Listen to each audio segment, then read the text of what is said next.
Welcome to motivational channel. ನಾನು ನಿಮ್ಮ ಯಶ್ವಾರ್. ಸ್ನೇಹಿತರೆ, ಹಿಂದೆ 2 ಮಾರ್ವಾಡಿಸ್ ವಿಡಿಯೋಸ್ಗಳನ್ನ ತಿಳಿಸಿದ್ದೀನಿ. ದಯವಿಟ್ಟು ಕನ್ಫ್ಯೂಸ್ ಆಗಬೇಡಿ. ಎಲ್ಲವನ್ನ ಕೂಡ ನಾವು ಒಟ್ಟೊಟ್ಟಿಗೆ ಹೇಳಲಿಕ್ಕೆ ಸಾಧ್ಯ ಆಗಲ್ಲ. ಯಾಕಂದರೆ ಆಡಿಯನ್ಸ್ ಅಷ್ಟು ಪೇಷನ್ಸಿಂದ, ಅದರಲ್ಲೂ ನಮ್ಮ ಇಂಡಿಯಾದವರಂತೂ ಏನೋ ಒಂದು ಹೇಳ್ತಿದ್ದಾಳೆ ಅಂತ ಅಂದರೆ ಏನಪ್ಪ ಇವಳು ಕುಯ್ತಾವಳೆ ಕೊರಿತಾವಳೆ ಅಂತ ಅನ್ಕೋತಾರೆ.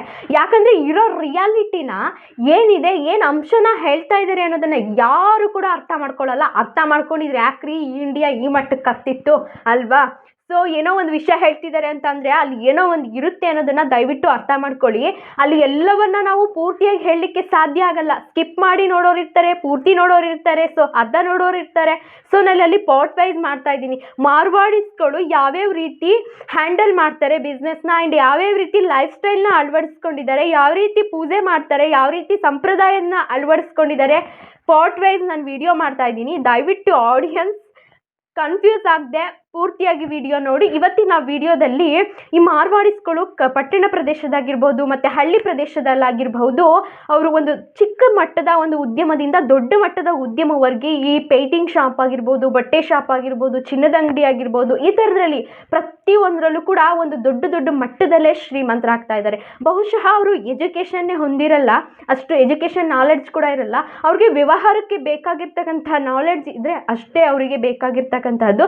ಇವತ್ತಿನ ಆ ವಿಡಿಯೋದಲ್ಲಿ ಒಂದು ಮಾರ್ವಾಡಿಸ್ಗಳು ಅಳವಡಿಸ್ಕೊಳ್ತಕ್ಕಂತಹ ಒಂದಷ್ಟು ರಹಸ್ಯಗಳನ್ನ, ಒಂದು ಬಿಸ್ನೆಸ್ ಮಾಡೋದಕ್ಕೆ ಯಾವೆಲ್ಲ ಒಂದಷ್ಟು ತತ್ವಗಳನ್ನ, ಒಂದು ಶಕ್ತಿಗಳನ್ನ, ಒಂದು ರಹಸ್ಯಗಳನ್ನ ಅಳವಡಿಸ್ಕೊಳ್ತಾರೆ ಅನ್ನೋದ್ರ ಬಗ್ಗೆ ಇವತ್ತಿನ ವಿಡಿಯೋದಲ್ಲಿ ತಿಳಿಸ್ತಾ ಹೋಗ್ತೀನಿ. ಟೈಮ್ ವೇಸ್ಟ್ ಮಾಡೋದು ಬೇಡ. ಯಾಕಂದರೆ ನಮ್ಮ ಜನ ಏನು ಗೊತ್ತಾ, ಟೈಮ್ ವೇಸ್ಟ್ ಮಾಡ್ತೀವಿ. ಕತೆ ಹೊಡಿತಾವಳಪ್ಪ, ಕೊರಿತಾವಳಪ್ಪ, ಕುಯ್ತಾವಳಪ್ಪ ಅಂತಾರೆ. ದಯವಿಟ್ಟು ಅದನ್ನೆಲ್ಲ ಇಂಟೆನ್ಷನ್ ಮೈಂಡಲ್ಲಿ ಬಿಟ್ಟು ಒಳ್ಳೆ ರೀತಿ ಥಿಂಕ್ ಮಾಡಿದ್ರೆ ಎಲ್ಲವೂ ಕೂಡ ಅರ್ಥ ಆಗುತ್ತೆ. ಟೈಮ್ ವೇಸ್ಟ್ ಮಾಡೋದು ಬೇಡ. Let's come. ಅವ್ರು ಅಳವಡಿಸ್ಕೊಳ್ತಕ್ಕಂತಹದ್ದು ಫಸ್ಟ್ ಅಂಶ ಯಾವುದು ಗೊತ್ತಾ? ಅಕೌಂಟಿಂಗ್. ಅವ್ರ ಬಿಸ್ನೆಸ್ಸು ಎತ್ತರಕ್ಕೆ ಹೋಗಬೇಕು, ಅವ್ರು ಮಾಡ್ತಕ್ಕಂತಹ ಕೆಲಸ ಎತ್ತರಕ್ಕೆ ಹೋಗಬೇಕು ಅಂತ ಅಂದರೆ ಅಕೌಂಟಿಂಗ್. ಸೊ ಅವ್ರೇನು ಗೊತ್ತಾ, ಅವತ್ತಿಂದ ಅವತ್ತೇ ಎಷ್ಟು ಸೇಲ್ ಆಯಿತು, ಎಷ್ಟು ಖರ್ಚಾಯಿತು, ಎಷ್ಟು ಲಾಭ ಆಯಿತು, ಪ್ರತಿಯೊಂದನ್ನು ಕೂಡ ಮಧ್ಯರಾತ್ರಿ 1 ಗಂಟೆ ಆದರೂ ಪರವಾಗಿಲ್ಲ ಅವತ್ತಿಂದ ಅವತ್ತೇ ಬ್ಯಾಲೆನ್ಸ್ ಶೀಟ್ನ ಕಂಪ್ಲೀಟ್ ಮಾಡ್ತಾರೆ. ಬಟ್ ಕೆಲವೊಂದು ಯಾವುದೇ ಒಂದು ಕಂಪನಿಗಳಾಗಿರ್ಬಹುದು, ಯಾವುದೇ ಒಂದು ಆಫೀಸ್ ಆಗಿರ್ಬೋದು, ಯಾವುದೇ ಆದರೂ ವರ್ಷಕ್ಕೆ 1 ಸಲ ಅಥವಾ 2 ಸಲ ಬ್ಯಾಲೆನ್ಸ್ ಶೀಟ್ನ ಅವರು ಬ್ಯಾಲೆನ್ಸ್ ಮಾಡೋದಾದರೆ, ಈ ಮಾರ್ವಾಡಿಸ್ಗಳು ಆ್ಯಂಡ್ ಶೆಟ್ರುಗಳು ಹಾಗೆ ಮಾಡಲ್ಲ.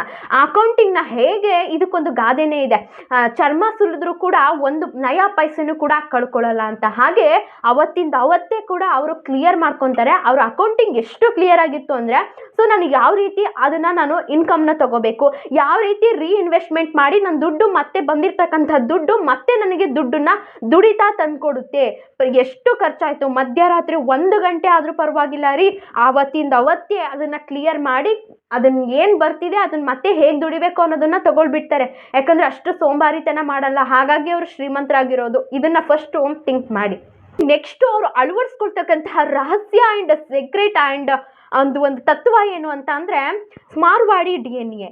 ಸೊ ಇವು ಮಾರ್ವಾಡಿ DNA ಹುಟ್ಟಿದ್ದಾರೆ ಅಂತ ಹೇಳ್ತಕ್ಕಂಥದ್ದು ಕೂಡ ರೂಢಿ ಇದೆ. ಸ್ನೇಹಿತರೆ, ನಾವು ಏನಾದರೂ ನಮ್ಮ ಮಕ್ಕಳನ್ನ ನಾವೇನೋ ಒಂದು ಕೆಲಸ ಅಥವಾ ಒಂದು ಬಿಸ್ನೆಸ್ ಮಾಡ್ತಾ ಇದ್ರೆ, ನೀನು ಚೆನ್ನಾಗಿ ಓದಿ ಡಾಕ್ಟರ್ ಆಗಪ್ಪ, ಇಂಜಿನಿಯರ್ ಆಗಪ್ಪ ಅಂತ ಹೇಳಿ ಬೆಳೆಸ್ತೀವಿ. ಬಟ್ ಮಾರ್ವಾಡಿಸ್ಗಳು ಅವ್ರು ಇರ್ತಕ್ಕಂಥ ಯಾವುದೇ ಚಿನ್ನದ ಅಂಗಡಿ ಆಗಿರ್ಬೋದು, ಯಾವುದೇ ರೀತಿ ಹಾರ್ಡ್ವೇರ್ ಆಗಿರ್ಬೋದು, ಅಥವಾ ಬಟ್ಟೆ ಶಾಪ್ ಆಗಿರ್ಬೋದು, ಪ್ರತಿಯೊಂದನ್ನು ಕೂಡ ಚಿಕ್ಕ ವಯಸ್ಸಿಂದಲೇ ಕೂಡ ಅವ್ರಿಗೆ ವ್ಯವಹಾರ ಜ್ಞಾನವನ್ನು ಕೊಟ್ಟು ಬೆಳೆಸ್ತಾ ಇರ್ತಾರೆ. ನೀವು ನೋಡಿಬೇಕಾದ್ರೆ ಯಾವುದೇ ಒಂದು ಅಂಗಡಿನಲ್ಲಿ ಮಾರ್ವಾಡಿ ಶೆಟ್ರುಗಳು ಯಾವುದೇ ಒಂದು ಅಂಗಡಿಗಳಿಗೆ ಹೋಗಲಿ, ಇಡೀ ಫ್ಯಾಮಿಲಿ ಎಲ್ಲರೂ ಕೂಡ ಇರ್ತಾರೆ. ಅವ್ರ ಮಕ್ಕಳಿಗೆ ಅಷ್ಟು ಅವ್ರು ಎಷ್ಟೇ ವಿದ್ಯಾಭ್ಯಾಸ ಆಗಿದ್ರು ಕೂಡ ಯಾವುದೇ ರೀತಿ ಅವರು ಕೆಲಸಕ್ಕೆ ಹೋಗಲ್ಲ. ಆ ಬಿಸ್ನೆಸ್ ಕಡೆ ಮಕ್ಕಳಿಗೆ ತುಂಬ ಅತ್ಯುನ್ನತವಾಗಿ ನಾವು ಮುಂದೆ ಹೇಗೆ ವ್ಯವಹಾರ ಮಾಡಬೇಕು, ಹೇಗೆ ಯಾವುದರಲ್ಲಿ ಬಿಸ್ನೆಸ್ ಮಾಡಬೇಕು ಅನ್ನೋ ನಾಲೆಡ್ಜ್ನ ಕೊಡ್ತಾ ಇರ್ತಾರೆ. ಸೊ ಇವ್ರು ಹೆಚ್ಚಿನದಾಗಿ ಅಕೌಂಟೆಂಟ್ ಕೆಲಸಕ್ಕೆ ಮಾತ್ರ ಹೋಗ್ತಾರೆ, ಯಾವುದೇ ರೀತಿ ಕೆಲಸಕ್ಕೆ ಹೋಗಲ್ಲ. ಮಿಂತ್ರಾ, ಈ ಫ್ಲಿಪ್ಕಾರ್ಟ್, ಮೀಶೋ, ಈ ಥರದ್ರಲ್ಲಿ ಮಾತ್ರ ಇವ್ರು ಪಾಲ್ಗೊಳ್ತಕ್ಕಂತಹದ್ದು ಇವರಲ್ಲಿ ಒಂದು ಗುಣ. ನೆಕ್ಸ್ಟು ರಹಸ್ಯ ಏನು ಅಂತ ಅಂದರೆ, ಮಾರ್ವಾಡಿ ಮನಿ. ಈ ಮಾರ್ವಾಡಿಸ್ಗಳು ಮನಿ ಮ್ಯಾನೇಜ್ಮೆಂಟ್ನಲ್ಲಿ ತುಂಬ ನಿಪುಣರಾಗಿರ್ತಾರೆ. ಏನಾದರೂ ಒಂದು ಚಿಕ್ಕ ವಸ್ತುನು ಕೂಡ ಅವ್ರು ಖರೀದಿ ಮಾಡಬೇಕು ಅಂತ ಅಂದರೂ ಕೂಡ ತುಂಬ ವಿಧಾನಗಳಲ್ಲಿ ಯೋಚನೆ ಮಾಡ್ತಾರೆ. ಆ ವಸ್ತು ಎಷ್ಟಕ್ಕೆ ಬೆಲೆ ಬಾಳುತ್ತೆ, ಆ ವಸ್ತು ನಾನು ತೊಗೊಂಡ್ರೆ ನನಗೆ ಎಷ್ಟು ಲಾಭ ಆಗುತ್ತೆ, ಸೊ ಮಾಡ್ತಾ ಇರ್ತಕ್ಕಂತಹ ವ್ಯಕ್ತಿಗೆ ದುಡ್ಡು ಎಷ್ಟು ಅರ್ಜೆಂಟ್ ಇದೆ, ಅದು ನಿಜವಾದ ಬೆಲೆ ಏನು, ಅದು ಹೊರಗಡೆ ಎಷ್ಟಕ್ಕೆ ಸೇಲ್ ಆಗುತ್ತೆ, ಹೊರಗಡೆ ನಾನು ಎಷ್ಟು ಲಾಭ ತಗೊಳ್ತಕ್ಕಂಥದ್ದು, ರಿಟರ್ನ್ ಇನ್ವೆಸ್ಟ್ಮೆಂಟ್ ನಾನು ಎಷ್ಟು ಮಾಡಬಹುದು, ಈ ರೀತಿ ಎಲ್ಲ ಯೋಚನೆ ಮಾಡಿ ತುಂಬ ನಿಪುಣರಾಗಿರ್ತಾರೆ. ಇದಕ್ಕೊಂದು ಎಕ್ಸಾಂಪಲ್ನ ಕೂಡ ನಾನು ಹೇಳ್ತೀನಿ. ಯಾಕಂದರೆ ದೀಪಾವಳಿ ಟೈಮಲ್ಲಿ ನಾವು ಪಟಾಕಿನ ಹೊಡೆದು ಎಂಜಾಯ್ ಮಾಡಿ ತುಂಬ ಖುಷಿ ಪಡ್ತೀವಿ. ಅದೇ ಈ ಮಾರ್ವಾಡಿ ಶೆಟ್ರುಗಳು ಪಟಾಕಿ ಟೈಮಲ್ಲಿ ಪಟಾಕಿನ ಮಾರಿ ಅವರು ದುಡ್ಡನ್ನ ಮಾಡ್ತಕ್ಕಂತಹ ಅದನ್ನು ಅವ್ರು ಮಾಡ್ಕೊಳ್ತಾರೆ. ಇದಕ್ಕೆ ಕೆಲವರು ಹೇಳ್ತಾರೆ, ಎಣ್ಣೆನಲ್ಲಿ ಬಜ್ಜಿನ ಕರೆದ್ರೆ ಈ ಮಾರ್ವಾಡಿ ಶೆಟ್ರುಗಳು ಬಜ್ಜಿನಲ್ಲೇ ಎಣ್ಣೆ ಕರೀತಾರೆ ಅನ್ನೋ ಮಾತನ್ನ ಹೇಳ್ತಕ್ಕಂಥದ್ದು. ಇವರು ನಮಗೆ ದುಡ್ಡು ಇಷ್ಟೇ ಬೇಕು ಅಷ್ಟೇ ಬೇಕು, ನಾವು ಅಷ್ಟೇ ಸಂಪಾದನೆ ಮಾಡಬೇಕು ಇಷ್ಟೇ ಸಂಪಾದನೆ ಮಾಡಬೇಕು ಅಂತ ಇಂಟೆನ್ಷನ್ ಇಟ್ಕೊಳ್ಳಲ್ಲ. ಅವ್ರಿಗೆ ಬರ್ತಕ್ಕಂಥದ್ದನ್ನು ಕಡಿಮೆ ಬೆಲೆಯಲ್ಲೇ ತೊಗೊಂಡ್ರು ಕೂಡ ನಾನು ಹಾಕ್ತೀನಿ, ನೆಕ್ಸ್ಟ್ ರೀಇನ್ವೆಸ್ಟ್ಮೆಂಟ್ ಆನ್ ಮ್ಯಾನೇಜ್ಮೆಂಟ್ನ ನಾನು ಹೇಗೆ ನನ್ನ ದುಡ್ಡು ದುಡಿಯುತ್ತೆ, ಮತ್ತೆ ನಾನು ಆ ತಗೊಂಡಿರ್ತಕ್ಕಂತಹ ಲಾಭನ ಮತ್ತೆ ರೀಇನ್ವೆಸ್ಟ್ಮೆಂಟ್ ಮಾಡಿ ಆ ದುಡ್ಡು ನನಗೆ ಎಷ್ಟು ದುಡ್ಡು ತಂದು ಕೊಡುತ್ತೆ ಅನ್ನೋದ್ರು ಕೂಡ ಈ ದತ್ತ ಅವರು ಸಾಗಿ ಶ್ರೀಮಂತರಾಗೋದಕ್ಕೆ ಸಾಧ್ಯ ಆಗಿರೋದು. ನೆಕ್ಸ್ಟ್ ರಹಸ್ಯ ಏನಂತ ಅಂದರೆ ಟೀಮ್ ವರ್ಕ್. ನೀವು ಎಲ್ಲೇ ಹೋಗಿ ಸ್ನೇಹಿತರೆ, ಒಂದು ಚಿನ್ನದ ಅಂಗಡಿಗೆ ಹೋಗಿ, ಒಂದು ಬಟ್ಟೆ ಶಾಪ್ಗೆ ಹೋಗಿ, ಒಂದು ಹಾರ್ಡ್ವೇರ್ಗೆ ಹೋಗಿ, ಒಂದು ದಿನಸಿ ಅಂಗಡಿಗೆ ಹೋಗಿ, ಆಲ್ಮೋಸ್ಟ್ ಇವರ ಸಮುದಾಯವನ್ನೇ ಒಂದು ಟೀಮ್ ವರ್ಕ್ ಮಾಡ್ಕೊಳ್ತಾರೆ. ಅವರ ಫ್ಯಾಮಿಲಿ ಆಗಿರ್ಬೋದು, ಈ ಹೆಣ್ಮಕ್ಳು ಹೆಂಗಸರು ಅಷ್ಟೇ ಕೂಡ ಒಂದು ಬಟ್ಟೆ ಶಾಪ್ ಆಗಿರ್ಬೋದು, ದಿನಸಿ ಅಂಗಡಿ ಆಗಿರ್ಬೋದು, ಅವರ ಫ್ಯಾಮಿಲಿನೇ ಇರುತ್ತೆ. ಈ ರೀತಿ ಅವರು ಟೀಮ್ ವರ್ಕ್ನ ಮಾಡ್ತಾ ಇರ್ತಾರೆ. ಸೊ ಆ ಟೀಮ್ ವರ್ಕ್ ಮಾಡ್ತಾ ಇದ್ದಾಗ ಏನಾಗುತ್ತೆ, ಅವ್ರಿಗಿರ್ತಕ್ಕಂತಹ ಒಂದು ಹೆಚ್ಚಿನ ಲಾಭವನ್ನು ತಗೊಳ್ದೇ ಇದ್ರು ಕೂಡ ಇನ್ನು ಹೆಚ್ಚಿನದಾಗಿ ವಸ್ತುಗಳನ್ನ ಮಾರಾಟ ಮಾಡೋದಕ್ಕೆ ಈಸಿ ಆಗುತ್ತೆ. ಅಲ್ಲಿ ಟೀಮ್ ವರ್ಕನ್ನು ಮ್ಯಾನೇಜ್ ಮಾಡ್ತಕ್ಕಂಥದ್ದು ಒಂದು ಎಬಿಲಿಟಿ ಇರುತ್ತೆ ಇವರಲ್ಲಿ. Next no credit and no debit. ಸ್ನೇಹಿತರೆ, ಈ ಮಾರ್ವಾಡಿಸ್ಗಳು ಯಾರು ಕೂಡ ಸಾಲ ಮಾಡಲ್ಲ ಆ್ಯಂಡ್ ಸಾಲನೂ ಕೂಡ ತುಂಬ ಕಡಿಮೆ ಕೊಡ್ತಕ್ಕಂತಹದ್ದು. ಇವ್ರು ಯಾವುದೇ ರೀತಿ ಪರ್ಸ್ನಲ್ ಲೋನ್ ಆಗಿರ್ಬೋದು, ಕಾರ್ ಲೋನ್ ಆಗಿರಬಹುದು, ಮತ್ತು ಹೋಮ್ ಲೋನ್ ಆಗಿದ್ದು ಯಾವುದು ಕೂಡ ತಗೊಳ್ಳಿಕ್ಕೆ ಸಾಧ್ಯ ಆಗಲ್ಲ. ಅಕಸ್ಮಾತ್ ನಾವೇನಾದ್ರೂ ಅವ್ರಿಗೆ ವಾಹನ ಅಥವಾ ಏನಾದರೂ ಒಂದು ಮಿಷಿನ್ ಅವಶ್ಯಕತೆ ಇದ್ದರೆ ಫಸ್ಟು ಸೆಕೆಂಡ್ ಹ್ಯಾಂಡ್ನ ಪರ್ಚೇಸ್ ಮಾಡೋದಕ್ಕೆ ನೋಡ್ತಾರೆ. ಸೆಕೆಂಡ್ ಹ್ಯಾಂಡ್ ಸಿಗಲಿಲ್ಲ ಅಂದಾಗ ಅವರು ಹೊಸದನ್ನ ತಗೊಳ್ಳೋದಕ್ಕೆ ಪ್ರಯತ್ನ ಪಡ್ತಾರೆ. ಸೊ ಅಲ್ಲಿ ಏನು ಅವ್ರಿಗೆ ಲಾಭ ಕಡಿಮೆ ಬಂದರೂ ಕೂಡ ಹೆಚ್ಚಿನದಾಗಿ ವಸ್ತುಗಳನ್ನ ಮಾರಾಟ ಮಾಡ್ತಕ್ಕಂಥ ಇಂಟೆನ್ಷನ್ ಆಗಿರೋದ್ರಿಂದ ಅವ್ರಿಗೆ ಕಸ್ಟಮರ್ಸ್ಗಳು ಜಾಸ್ತಿ ಬರ್ತಕ್ಕಂಥದ್ದು. ಇವ್ರಿಗೆ ಯಾವುದೇ ರೀತಿ ಸಾಲಗಳು ಜಾಸ್ತಿ ಇಲ್ಲದೆ ಇರೋದ್ರಿಂದ ಹೆಚ್ಚು ವಸ್ತುಗಳನ್ನ ಮಾರಾಟ ಮಾಡಿ ಕಡಿಮೆ ಬಂಡವಾಳಗಳನ್ನ ತಗೊಂಡ್ರು ಕೂಡ ಅದನ್ನು ಮತ್ತೆ ರೀಇನ್ವೆಸ್ಟ್ಮೆಂಟ್ ಮಾಡಿ ಮತ್ತೆ ಒಂದು ಅದರಿಂದ ದುಡ್ಡನ್ನು ಮತ್ತೆ ಅದನ್ನು ನಾನು ಹೇಗೆ ತಗೋಬೇಕು ಅನ್ನೋದೇ ಒಂದು ಎಬಿಲಿಟಿ ಅವ್ರದ್ದು. ನೆಕ್ಸ್ಟ್ ರಹಸ್ಯ ಏನಂತ ಅಂದರೆ ಮುಜುಗರ. ಸ್ನೇಹಿತರೆ, ನೋಡಿದ್ದೀರಾ ನೀವು, ಇವು ಮಾರ್ವಾಡಿಸ್ಗಳಾಗಿರ್ಬೋದು, ಯಾರೇ ಆಗಿರ್ಬೋದು, ಈ ಒಂದು ಮುಜುಗರನ ಪಡೋದಿಲ್ಲ ಅವರು. ಯಾವುದೇ ಈಗ ಒಂದು 5 ಸ್ಟಾರ್ ಹೋಟೆಲ್ಗೆ ಹೋಗಲಿ, ಅವರು ಒಂದು ಏನಾದರೂ ಒಂದು ಚೌಕಾಸಿ ಮಾಡೋದಾಗಲಿ ಅಥವಾ ಏನಾದರೂ ಒಂದು ಮಾಡೋದಾಗಲಿ ಅಥವಾ ನನಗೇನಾದರೂ ಒಂದು ಬೇಕು ಅಂತ ಕೇಳೋದಾಗಲಿ, ಅದಕ್ಕೆ ಆ ವಿಚಾರದಲ್ಲಿ ಅವರು ಮತ್ತೆ ಮುಜುಗರ ಪಡಲ್ಲ. ಮತ್ತೇನಾದರೂ ಅವರ ಕ್ಲೀನಿಂಗ್ಸ್ ಆಗಲಿ, ಮತ್ತು ಅವರ ಒಂದು ಆಫೀಸು, ಮನೆ, ಡ್ರೈವಿಂಗ್ಸು, ಯಾರಾದರೂ ಒಂದು ಕ್ಲೀನಿಂಗ್ಗೆ ಬಂದಿರಲ್ಲ ಅಂತ ಅನ್ಕೊಳ್ಳಿ, ಅವ್ರಿಗೆ ಯಾವುದೇ ರೀತಿ ಮುಜುಗರ ಇಲ್ದೇನೆ ಮತ್ತೊಮ್ಮೆ ಅದನ್ನ ಅವರೇ ಕ್ಲೀನ್ ಮಾಡ್ಕೊತಾರೆ. ಯಾವುದೇ ರೀತಿ ಮುಜುಗರನ ಪಟ್ಕೊಳ್ಳಲ್ಲ ಅವರು. Next cleanness. ಸೊ ಈ ಕ್ಲೀನ್ ಅನ್ನೋದು ಈ ಲಕ್ಷ್ಮಿಗೆ ಹೋಲಿಸ್ತಾರೆ. ಯಾವ ಒಂದು ಮನೆ ಅಥವಾ ಆಫೀಸಲ್ಲಿ ಒಂದು ಕ್ಲೀನ್ ಅನ್ನೋದು, ಸ್ವಚ್ಛತೆಯೇ ಒಂದು ಲಕ್ಷ್ಮಿ ಅಂತಾನೆ ಹೇಳೋದು. ಸೊ ಈ ನಮ್ಮಲ್ಲಿ ಹೇಳ್ತಾ ಇರ್ತಾರೆ ಕೆಲವರು, ಲಕ್ಷ್ಮಿ ಮಾರ್ವಾಡಿ ಮನೆಗಳಲ್ಲಿ ಇರ್ತಾರೆ ಅಂತ. ಸೊ ಬಹುಶಃ ಇದೆ ಅನಿಸುತ್ತೆ.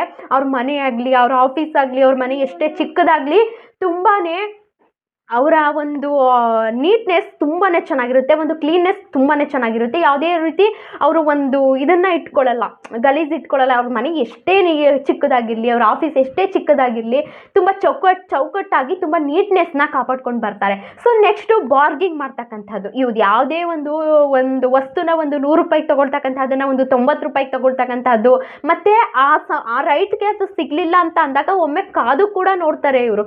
ಯಾರೋ ಒಂದು 100 ರೂಪಾಯಿಗೆ ನಾವು ಒಂದು ವಸ್ತುನ ಪರ್ಚೇಸ್ ಮಾಡಿದ್ವಿ ಅಂದರೆ ಅವರು 90 ರೂಪಾಯಿಗೆ ಪರ್ಚೇಸ್ ಮಾಡ್ತಕ್ಕಂತಹದ್ದು. ಮತ್ತು ಎಲ್ಲಾದರೂ ಒಂದು ಹೊರಗಡೆ ಹೋಗಿರ್ತಕ್ಕಂತಹ ಒಂದು ಏನಾದರೂ ಒಂದು ಪರ್ಚೇಸ್ ಮಾಡೋದಕ್ಕೆ ಒಂದು ಚೌಕಾಸಿ ಮಾಡ್ತಕ್ಕಂತಹದ್ದು. ಒಂದು 90% ಎಲ್ಲರೂ ಕೂಡ ಯಾವುದೇ ರೀತಿ ಈ ರೀತಿ ಒಂದು ಲಾಭವನ್ನು ಗಳಿಸಿ ಅವರು ಮತ್ತಷ್ಟು ದುಡ್ಡನ್ನು ದುಡಿಯೋದಕ್ಕೆ ಲಾಭ ಮಾಡ್ಕೊತಾರೆ. ನೆಕ್ಸ್ಟ್ ಅಂಶ ಏನಂತ ಅಂದರೆ ದಾನ ಧರ್ಮ. ಆಲ್ಮೋಸ್ಟ್ ನಮ್ಮಲ್ಲಿ ಹೇಳ್ತಾರೆ ಈ ಮಾರ್ವಾಡಿಸ್ಗಳು, ಶೆಟ್ರುಗಳು ತುಂಬ ಜಿಪುಣರು ಅಂತ.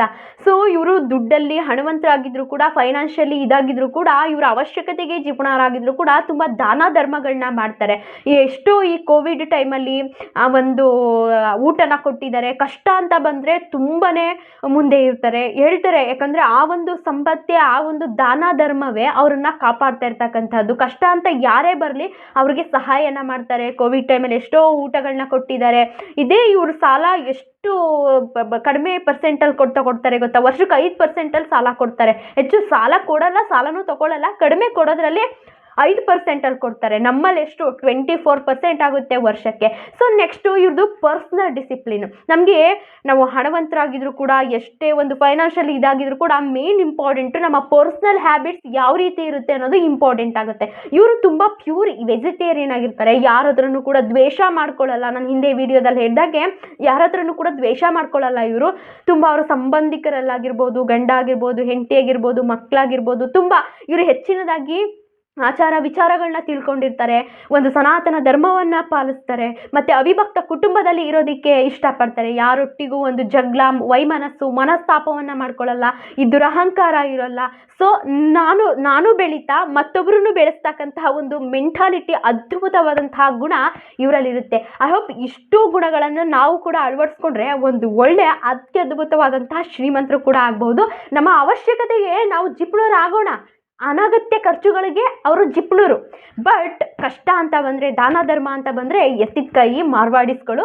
ಆ ಒಂದು ಗುಣನೇ, ಆ ಒಂದು ಸನಾತನ ಧರ್ಮವೇ ಅವ್ರನ್ನ ತುಂಬ ಅತ್ಯುನ್ನತವಾದ ಮಟ್ಟಕ್ಕೆ ತಗೊಂಡು ಹೋಗೋದಕ್ಕೆ ಸಾಧ್ಯ ಆಗ್ತಾ ಇರೋದು. ಇನ್ನು ಹೆಚ್ಚಿನದಾಗಿ ಈ ಮಾರ್ವಾಡಿಸ್ಗಳ ಬಗ್ಗೆ ಇನ್ನೂ ಒಂದು 2-3 ವೀಡಿಯೋಸ್ನ ಮಾಡ್ತೀನಿ. ದಯವಿಟ್ಟು ಏನಾದರೂ ಡೌಟ್ಸ್ ಇದ್ದರೆ ಕಮೆಂಟ್ ಬಾಕ್ಸಲ್ಲಿ ಕಮೆಂಟ್ ಮಾಡಿ. ವಿಡಿಯೋ ಇಷ್ಟ ಆದರೆ ಲೈಕ್ ಮಾಡಿ, ಸಬ್ಸ್ಕ್ರೈಬ್ ಮಾಡಿ, ಮತ್ತು ಎಲ್ರಿಗೂ ಕೂಡ ಶೇರ್ ಮಾಡಿ. ನೆಕ್ಸ್ಟ್ ವಿಡಿಯೋದಲ್ಲಿ ಬರೋಣ. ಅಲ್ಲಿವರೆಗೂ ನಮಸ್ತೆ.